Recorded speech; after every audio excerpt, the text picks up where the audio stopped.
Bible training is needed in the Caribbean because these guys don't have access to good Bible training and equipping here on the islands. Most guys that get trained and equipped have to go abroad, either in the U.S. or Europe or other places to get training, and that means they have to leave their jobs, their families, their ministries, and they don't get the opportunity to immediately apply what they're learning. And so we provide training, we bring training directly to them, and we do it by bringing teachers from the States, and we invest in the lives of these students long term.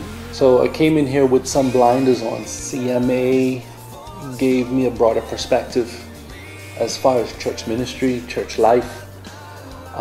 It exposed me to doctrine, church administration, things like evangelism and discipleship. The lectures that came down, who kind of brought life to these subjects.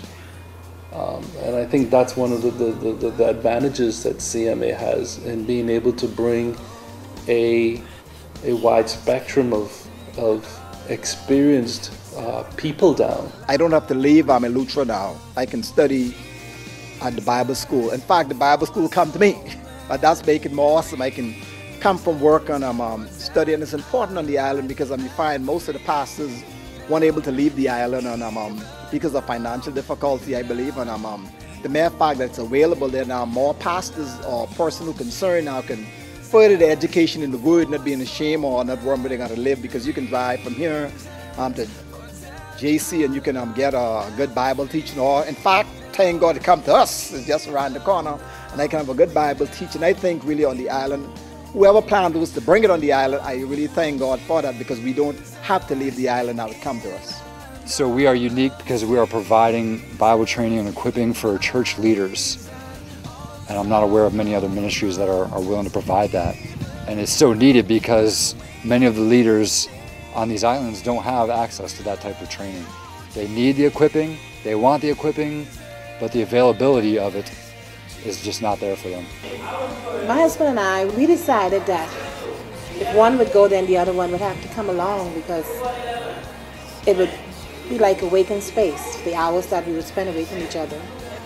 And it was a pleasure coming to classes in the evening time, driving down with my companion. We would talk about school going, we would talk about school coming back. So I just think it was awesome.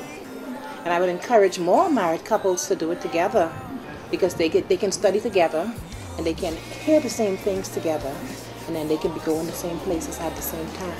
Yeah, I would highly recommend, if you're married, to go with it with your spouse, because after the class you get to discuss the different things that are going on. Then you get to share share the things that you've learned, and then you bounce off each other, and then best of all, as a spouse, you get to check on each other and be like, okay, are you putting to practice what you learned that night? What you've been learning, So it's encouragement to, okay, we've heard it, okay, let's put it into practice.